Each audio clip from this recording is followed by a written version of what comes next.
Durante décadas, o mundo da tecnologia foi dominado por gigantes como Microsoft, Apple e Google. Mas, em meio a esse império, um garoto de 19 anos, num dormitório em Harvard, começou a escrever o código que mudaria a forma como bilhões de pessoas se relacionam, trabalham, compram e até mesmo elegem presidentes. Começou como um site interno de uma universidade, se transformou numa das maiores potências de comunicação da história moderna. O Facebook não é só uma rede social, é uma plataforma com mais de 3 bilhões de usuários ativos, que controla dados, distribui publicidade globalmente e influencia até decisões políticas em países inteiros. Hoje no Cesta de Negócios, você vai conhecer a verdadeira história do império fundado por Mark Zuckerberg. As ideias polêmicas, os processos, as traições e, óbvio, os bilhões. E é claro, o plano ambicioso que pode levar a meta a não somente revolucionar as redes sociais, mas mudar todo o futuro da internet. Se você acha que você já conhece essa história porque você assistiu o filme A Rede Social, é melhor você se preparar, porque aquilo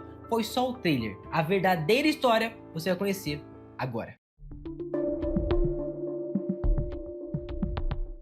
White Plains, uma cidade pequena e tranquila perto de Nova York, talvez nunca tivesse entrado para a história se não fosse pelo nascimento de Mark Elliott Zuckerberg, em 14 de maio de 1984. Filho do dentista Edward e da psiquiatra Karen, o jovem Mark cresceu em uma casa onde a curiosidade era estimulada desde cedo. Aos 10 anos, enquanto as outras crianças ainda brincavam de Lego ou videogame, Mark ganhou do pai um livro aparentemente comum, chamado C++ para idiotas. Esse presente despretensioso mudaria para sempre o rumo da vida do jovem Mark Zuckerberg. O livro, cheio de códigos e linguagens que seriam praticamente indecifráveis por muitas crianças e até mesmo adultos, para Mark não era nada. Em pouquíssimo tempo, ele devorou o livro. Aos 12 anos, Mark já mostrava que seu talento estava muito além das brincadeiras infantis. Ele criou sua primeira rede de computadores, o ZuckNet, um sistema simples, mas inovador para a época. Essa rede permitia que o computador do consultório odontológico de seu pai comunicasse diretamente com os computadores da casa da família, facilitando o trabalho e a vida cotidiana da família Zuckerberg. O jovem já dava sinais claros do que estava por vir, e não demorou muito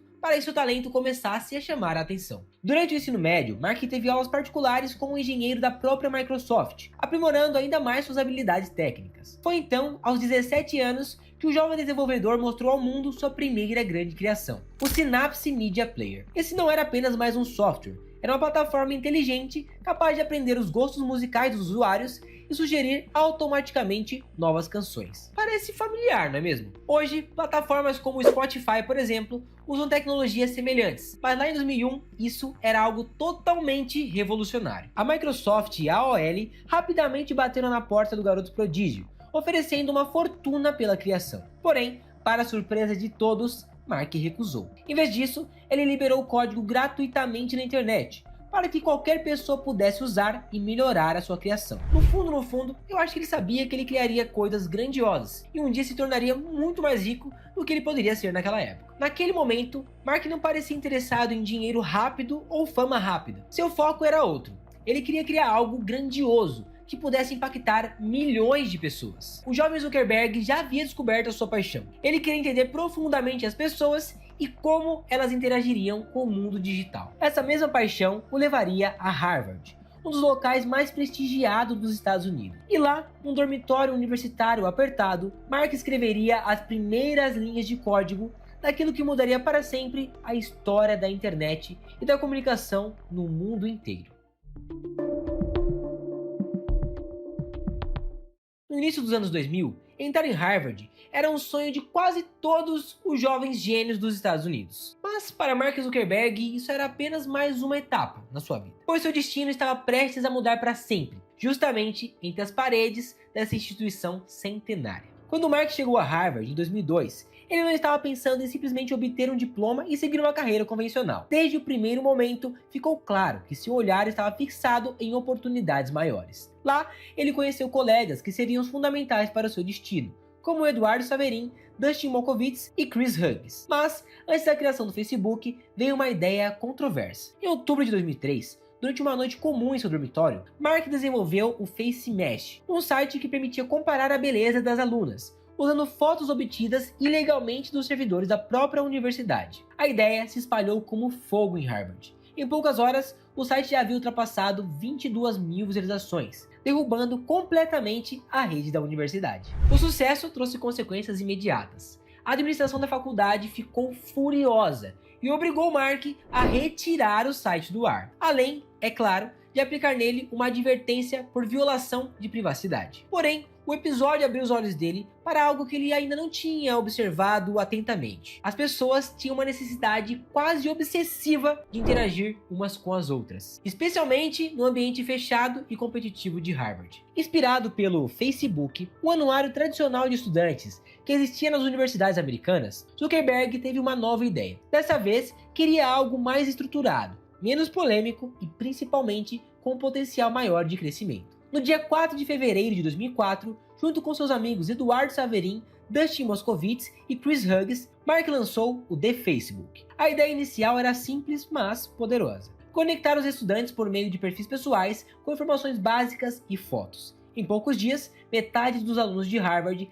já tinham aderido ao site. Rapidamente, estudantes de Yale, Stanford e Columbia começaram a pedir acesso à plataforma, que inicialmente era exclusiva para Harvard. Mas esse sucesso instantâneo não passou despercebido. Os irmãos Cameron e Tyler Winklevoss, acompanhados do colega Divya Narendra, afirmaram que Mark roubou a ideia de uma rede social que eles estavam desenvolvendo, chamado Harvard Connection, posteriormente conhecida como ConnectU. Eles tinham contratado Zuckerberg para programar o site, e ele teria abandonado o projeto para lançar algo quase idêntico sobre o seu próprio nome. A acusação se transformou em uma das maiores polêmicas da história do Vale do Silício. O caso foi parar na justiça, e após anos de batalhas legais, os irmãos Winklevoss e Narendra chegaram a um acordo milionário em 2008. Um valor que ultrapassaria os 65 milhões de dólares. Controvérsias à parte, o Facebook explodia em popularidade. Mark percebeu que não conseguiria controlar aquele fenômeno sozinho, especialmente ainda confinado em um dormitório apertado em Harvard. Era hora de expandir. Isso significava deixar para trás a universidade. Algo que muitos grandes empreendedores antes dele,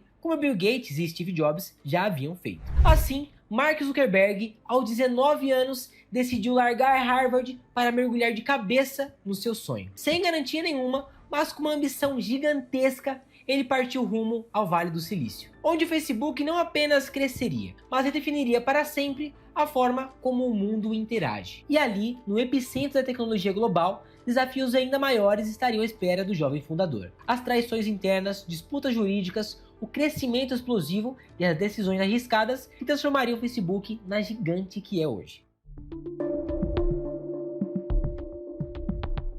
O crescimento acelerado do Facebook atraiu não só olhares fascinados, mas também inimigos poderosos. Mark Zuckerberg começava a sentir na pele que fundar uma empresa não é só criar algo novo. Significa também lidar com conflitos, acusações e decisões que mudam vidas. Em poucos meses após o lançamento do Facebook, Eduardo Saverin, um dos cofundadores e principal financiador inicial da empresa, entrou em rota de colisão com Mark Zuckerberg. Saverin, brasileiro e estudante de economia, havia investido cerca de 15 mil dólares no início do projeto, tornando-se responsável pelas finanças. Porém, à medida que o Facebook crescia e se mudava para Palo Alto, na Califórnia, Saverin permaneceu em Nova York, cuidando dos próprios negócios e da busca por investidores no Facebook. A distância começou a criar uma fissura entre ele e Zuckerberg. Saverin, sentindo-se afastado das decisões estratégicas, decidiu agir por conta própria e criou anúncios para outro empreendimento paralelo ao Facebook, sem o consentimento de Zuckerberg. Isso gerou uma crise interna imediata na empresa,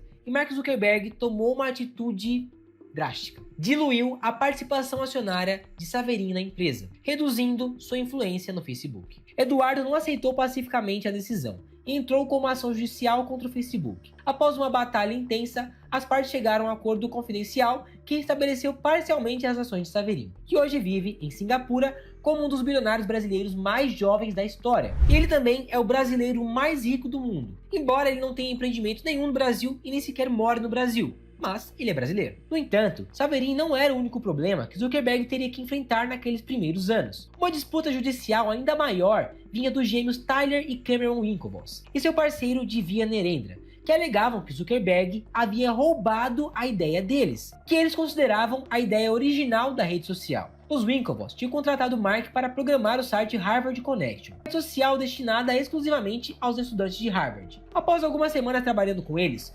Zuckerberg repentinamente se desligou do projeto, alegando falta de tempo. Pouco tempo depois, ele lançou o The Facebook, que tinha elementos muito parecidos com a ideia inicial dos Winklevoss. Indignados, eles processaram Zuckerberg por violação de propriedade intelectual e roubo de ideia. Esse processo levou anos e só em 2008 foi acordado que os gêmeos deveriam receber 65 milhões de dólares, como eu já citei nesse vídeo. No entanto, alguns anos depois, esse valor ultrapassaria 300 milhões de dólares, com a valorização das ações do Facebook. Por trás desses processos milionários, o Facebook continuava sua trajetória meteórica. Em 2005, Zuckerberg fez um movimento estratégico ao convidar Sam Parker, fundador da Napster, para se juntar à empresa como presidente. Parker era experiente, carismático e conhecia profundamente os bastidores do Vale do Silício. Ele foi responsável pela mudança do nome da empresa, que deixou de ser The Facebook e passou a ser simplesmente Facebook, e pela transferência definitiva da empresa para Palo Alto, o coração da tecnologia americana. Contudo, a parceria não durou muito.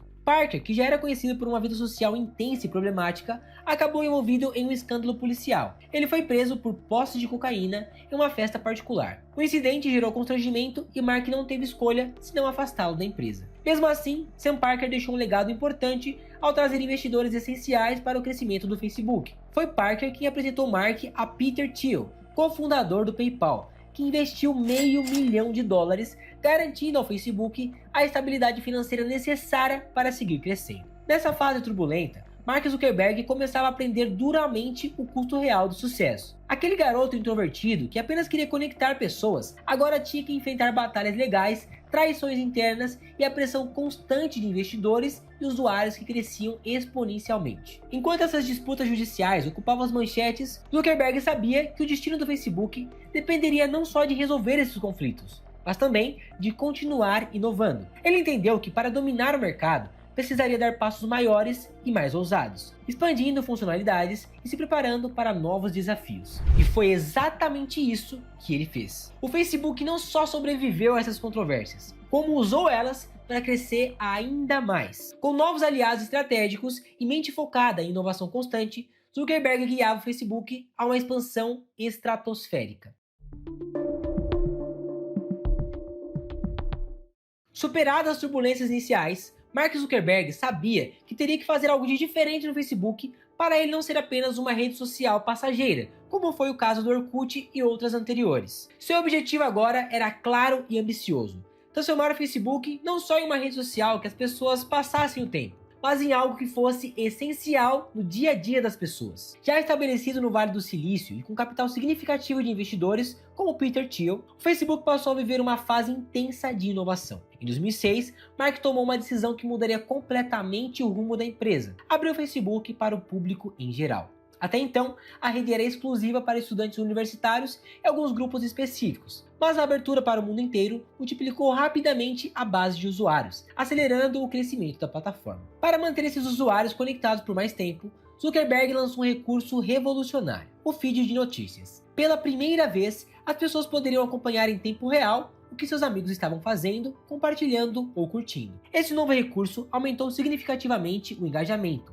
transformando o Facebook numa plataforma dinâmica e viciante, que as pessoas acessavam diversas vezes ao dia. Mas o salto definitivo viria em 2007, com a chegada do iPhone e dos smartphones. Mark percebeu rapidamente que as pessoas não ficariam mais presas aos computadores. Era preciso levar o Facebook para os celulares e fazer isso antes da concorrência. Zuckerberg não perdeu tempo. Investiu pesado no desenvolvimento da versão móvel do Facebook, antecipando uma revolução que mudaria completamente a forma como as pessoas acessam a internet. Com sucesso mobile garantido, em 2008 Zuckerberg fez mais uma jogada certeira ao contratar Sheryl Sandberg, uma executiva brilhante do Google, para ser a chefe de operações do Facebook. Sandberg trouxe profissionalismo, organização e uma visão estratégica que a empresa ainda não possuía, ajudando a transformar o Facebook, de uma startup promissora, numa das empresas mais respeitadas e bem geridas do mundo da tecnologia. Nesse período também surgiram inovações que hoje parecem triviais, mas na época eram revolucionárias. Em 2009, o Facebook introduziu o famoso botão curtir,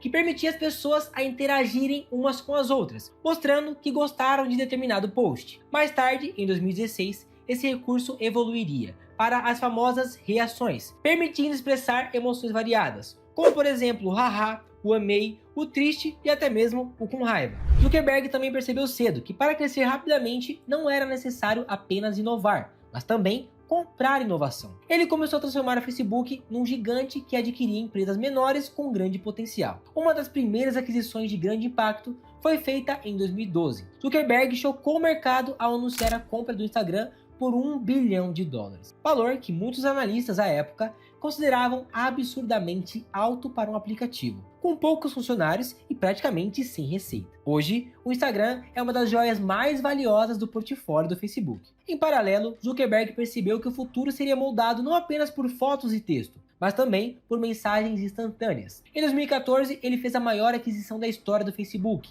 o WhatsApp, por inacreditáveis $19 bilhões. A aquisição causou espanto mundial, mas novamente provou-se uma decisão visionária. O WhatsApp hoje conecta mais de 2 bilhões de pessoas em todo o planeta. Mas Zuckerberg não parou por aí. No mesmo ano, ele comprou a Oculus, uma empresa de realidade virtual, por $2 bilhões, apostando numa tecnologia ainda distante, mas que hoje está no centro da estratégia de longo prazo da empresa. Essa fase de crescimento explosivo do Facebook o colocou num patamar raramente alcançado por uma empresa de tecnologia tão jovem. Em 2012, Zuckerberg decidiu abrir o capital do Facebook na Bolsa de Valores. Na época, o maior IPO realizado por uma empresa de tecnologia, arrecadando $16 bilhões e transformando Mark Zuckerberg um dos bilionários mais jovens do mundo. Mas, enquanto o mundo admirava o sucesso meteórico do Facebook, Mark Zuckerberg sabia que teria pela frente desafios ainda maiores. A empresa estava prestes a entrar numa fase complexa, onde a expansão acelerada traria não apenas lucro e inovação, mas também responsabilidades gigantescas e problemas éticos sérios. O Facebook, que havia começado como uma plataforma inocente para conectar estudantes universitários, estava prestes a se tornar um palco global onde política, privacidade, fake news e interesses bilionários colidiriam. Zuckerberg precisaria lidar com algo muito maior e mais complexo do que jamais imaginou. Bom, mas fato é que cada uma dessas aquisições foi feita com um propósito muito claro: controlar o tempo e a atenção das pessoas, pilares fundamentais da estratégia do Facebook. Zuckerberg sempre soube muito bem que no mundo digital, quem controla a atenção das pessoas controla o mercado. Nenhuma empresa se torna tão poderosa quanto o Facebook sem enfrentar tempestades gigantescas. E para Mark Zuckerberg, a maior delas chegou em 2018, colocando o império digital sob uma pressão jamais vista. Tudo começou com uma denúncia explosiva envolvendo uma empresa até então pouco conhecida pelo público geral, Cambridge Analytica. A empresa britânica era especializada em análise de dados para campanhas políticas, e o que parecia apenas mais uma história sobre tecnologia e política, logo revelou-se um escândalo que abalou o mundo. Investigações mostraram que a Cambridge Analytica havia usado indevidamente os dados pessoais de cerca de 87 milhões de usuários do Facebook, a maioria deles nos Estados Unidos, sem que seus usuários sequer suspeitassem. A estratégia era simples, porém assustadora. Com dados detalhados sobre comportamento, preferências e emoções das pessoas, campanhas políticas podiam influenciar votos e manipular decisões eleitorais. Rapidamente, as manchetes de jornais e TVs do mundo inteiro destacaram o escândalo. Pela primeira vez, bilhões de pessoas perceberam algo perturbador. A rede social que elas usavam todos os dias sabia muito mais da vida delas do que talvez até mesmo elas mesmas. E essas informações estavam sendo usadas para influenciar em algo tão sério como as eleições. Ou seja, estavam definindo o futuro de diversos países. A pressão política foi imensa. Zuckerberg, até então acostumado aos holofotes positivos do Vale do Silício, precisou enfrentar algo totalmente novo. Em abril de 2008, pela primeira vez, ele teve que depor ao vivo perante o Congresso americano. O mundo parou para assistir o fundador do Facebook, então com 33 anos, responder perguntas duras de senadores que questionavam não só a segurança dos dados, mas também a ética e a responsabilidade social da plataforma que conectava bilhões de pessoas. Durante as audiências, Mark pareceu nervoso, desconfortável e muitas vezes robótico em suas respostas. Ele até mesmo virou meme nas redes sociais. As perguntas revelaram uma dura realidade. Muitos políticos sequer compreendiam como funcionava o Facebook, enquanto Zuckerberg parecia ter dificuldade para transmitir confiança ao público. O escândalo Cambridge Analytica foi apenas o primeiro de vários. Em seguida, vieram acusações ainda mais amplas. A proliferação desenfreada de fake news e desinformação, especialmente durante eleições e grandes eventos políticos. Países como os Estados Unidos, Brasil, Índia e Reino Unido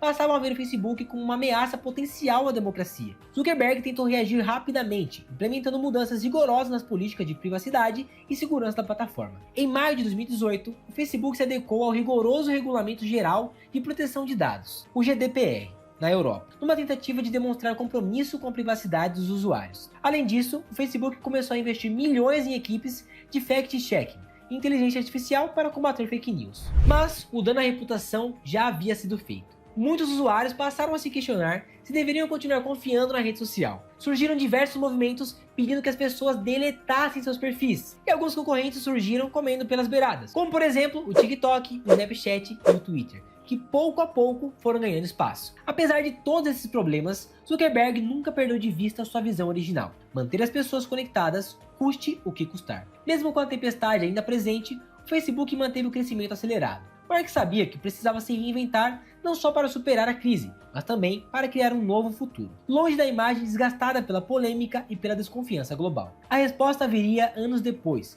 com um movimento ousado que marcaria uma nova fase da empresa. Um rebranding completo e uma aposta radical no futuro digital, o metaverso. E então, Zuckerberg começou a redesenhar o próprio futuro, apostando em uma nova estratégia que transformaria o Facebook em algo completamente novo. Não mais apenas uma rede social, mas uma nova fronteira digital.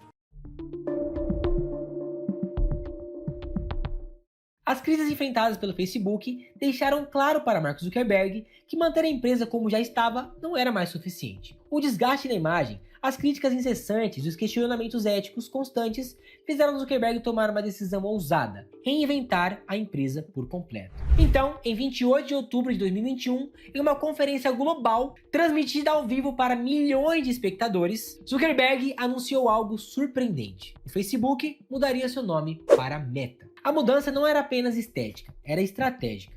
Mark estava sinalizando claramente uma nova visão de futuro, apostando em algo muito além das redes sociais convencionais. Agora, seu objetivo era claro e radical: construir o que ele chamou de metaverso, um universo digital imersivo onde as pessoas poderiam interagir, trabalhar, estudar e até mesmo viver experiências sociais completas em realidade virtual aumentada. Essa nova fronteira tecnológica representava não só uma evolução, mas uma tentativa audaciosa de deixar para trás a sombra das crises de privacidade, fake news e manipulação política que haviam marcado os últimos anos da empresa. Para concretizar essa visão, Zuckerberg não poupou recursos. Anunciou investimentos gigantescos, cerca de 10 bilhões de dólares por ano, seriam direcionados exclusivamente ao desenvolvimento do metaverso. Adquiriu dezenas de startups especializadas em realidade aumentada e virtual, IA, inteligência artificial e interfaces neurais. Contratou engenheiros e pesquisadores renomados para liderar essas iniciativas. E lançou produtos pioneiros, como por exemplo, os óculos inteligentes Ray-Ban Stories e a plataforma visual Horizon Worlds. A ideia parecia futurista e ousada demais para alguns analistas, que voltaram a se questionar se Zuckerberg não estava arriscando esses bilhões, em uma tentativa frustrada de recriar um novo mundo. Uma tecnologia que talvez estivesse décadas distante da realidade. Mas Zuckerberg, que estava já acostumado às duras críticas, se manteve firme. Ele não queria apenas prever o futuro, ele queria construir o futuro. Junto com a mudança para a Meta, veio também uma profunda transformação interna. A empresa redefiniu sua cultura corporativa, priorizando inovação, segurança de dados e responsabilidade social como pilares fundamentais. O objetivo agora não era apenas conectar pessoas, mas fazê-las viver experiências imersivas e compartilhadas em um novo mundo digital. E os desafios eram grandes. Afinal, o metaverso não estava livre dos problemas enfrentados anteriormente. Privacidade, segurança digital, moderação de conteúdo e impacto psicológico das tecnologias eram apenas alguns dos desafios que a Meta teria que resolver para tornar seu futuro possível e sustentável. Mark também aproveitou a mudança de identidade para reforçar sua própria imagem pública, voltando sua atenção para iniciativas de filantropia e responsabilidade social, através da Chan Zuckerberg Initiative, organização criada com sua esposa Priscilla Chan, para investir bilhões em educação, saúde e pesquisa científica. Mas, apesar de todos os esforços, o mercado não aceitou imediatamente a nova direção. Nos primeiros meses após o anúncio, as ações da Meta despencaram, e muitos investidores duvidaram da capacidade da empresa de entregar resultados financeiros positivos, que fossem imediatos, com essa nova visão futurista. Porém, Zuckerberg já havia passado por situações semelhantes antes. Ele sabia que para liderar um mercado era preciso não apenas entender o presente, mas antecipar-se ao futuro. Seu plano para o metaverso, por mais arriscado que parecesse, tinha um objetivo claro: garantir que a Meta continuasse sendo a plataforma dominante da próxima era da internet. Enquanto a concorrência ainda tentava compreender o que Zuckerberg estava fazendo, ele já estava construindo a infraestrutura do amanhã, consolidando seu império digital em novos territórios nunca antes explorados. Em 2025, a Meta Platforms Inc., anteriormente conhecida como Facebook, solidificou sua posição como uma das empresas mais influentes e valiosas do mundo, com um valor de mercado estimado em aproximadamente 1,59 trilhão de dólares. A empresa ocupa as sextas posições entre as maiores corporações globais por capitalização de mercado. A Meta continua a expandir seu ecossistema de produtos, que inclui plataformas como Facebook, Instagram, WhatsApp e Threads. Além disso, a empresa está investindo pesadamente em tecnologias emergentes, como inteligência artificial e realidade virtual. Em 2025, a Meta planeja investir até 65 bilhões de dólares em infraestrutura de IA, incluindo a construção de um novo data center de 2 GW na Louisiana, com o objetivo de impulsionar o desenvolvimento de uso de IA. A empresa também está explorando a integração de criptomoedas em suas plataformas. Após encerrar o projeto DIE em 2022, a Meta está considerando o uso de stablecoins como o USDC e o USDT, para facilitar pagamentos em plataformas como Facebook e WhatsApp, especialmente para criadores de conteúdo. No entanto, a jornada da Meta não tem sido isenta de desafios. A empresa enfrentou críticas por suas políticas de moderação de conteúdo e privacidade de dados. Em 2025, a Meta substituiu seu programa de verificação de fatos por notas da comunidade, permitindo discussões políticas mais amplas, mas também gerando preocupações sobre a disseminação de desinformação. Apesar das controvérsias, a Meta continua a influenciar significativamente o cenário tecnológico global. Com investimentos estratégicos em IA, RV e outras tecnologias emergentes, o Facebook está moldando o futuro da interação digital. Mark Zuckerberg possui uma fortuna avaliada em mais de 200 bilhões de dólares. Permanece à frente da empresa, guiando-a em direção a novas tecnologias. A história da Meta é uma narrativa de inovação, controvérsias e reinvenção constantes. De um dormitório em Harvard ao domínio do cenário digital global. É dessa forma que a empresa exemplifica como a visão e a adaptabilidade podem mudar o mundo. E o resto, você já sabe.